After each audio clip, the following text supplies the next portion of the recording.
슬개골 탈구 수술을 결정하시기 전에 득과 실을 따져봐야 되는 것은 사실입니다. 간략하게 한번 따져볼게요. 슬개골 수술을 미뤘을 때 우리가 손해보는 건 뭘까요? 그러면 만약 못된 수의사가 돈을 너무 벌고 싶어서 계속 수술하자 그래서 조금 일찍 수술을 시켜줬어요. 그러면 우리가 손해보는 건 또 뭘까요? 저의 의견을 말씀드려 보자면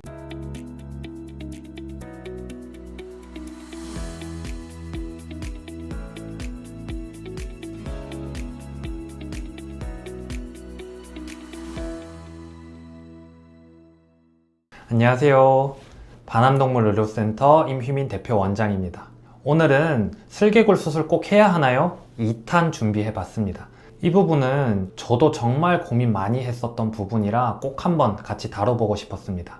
슬개골 탈구 수술은 저희가 응급수술로 여기진 않습니다. 그 말은 뭐냐면 지금 당장 수술하지 않는다고 해서 내일이라든지 모레 혹은 일주일 뒤에 당장 큰일이 나는 그런 수술은 아니기 때문에 언제 수술시켜주는 것이 가장 좋을까? 이 기준을 정하는 게 결코 쉽지 않습니다. 정답이라는 것도 명확하게 없습니다. 다만 저는 수의사이기 때문에 저만의 명확한 기준이 필요하거든요. 그 기준은 제가 1탄에 설명을 해놨으니까 1탄 한번 참고해주세요. 수의사들이 본인만의 명확한 기준이 없다면 지금 수술 안 한다고 당장 큰일 나는 거 아니니까 수술하고 싶을 때 하세요. 보호자님에게 이렇게 책임을 전가시키는 결정을 내리게 됩니다.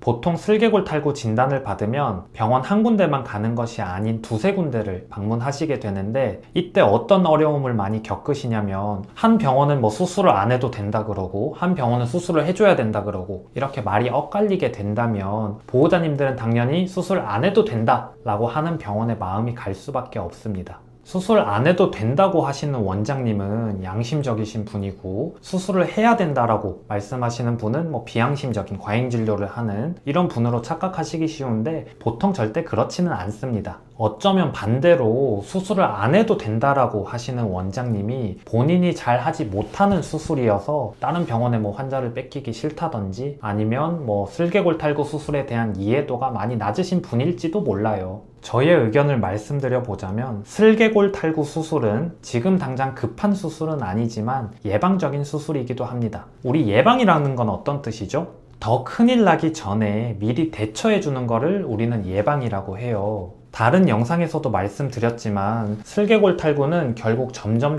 심해질 수밖에 없는 질병입니다. 만약에 우리 아이가 10살, 13살이 넘었는데 다리를 너무 아파해서 수술을 하지 않으면 안 되는 상황이 온다면 그때는 어떡하죠? 수술하려면 할 수 있죠. 저희도 15살 아이 슬개골 탈구 수술도 해보기도 했는데요. 다만 그때까지 뼈 수술을 감당할 만큼 건강을 유지하고 있는 아이들이 몇이나 될까요? 아이들이 노견이 되면 우리가 수술을 시켜주고 싶어도 못 시켜주는 상황이 생기게 됩니다. 이뿐만 아니라 10년 동안 아이들이 다리가 아파서 겪었을 고통을 생각한다면 슬개골 탈구 수술을 결정하시기 전에 득과 실을 따져봐야 되는 것은 사실입니다. 간략하게 한번 따져볼게요. 슬개골 수술을 미뤘을 때 우리가 손해보는 건 뭘까요?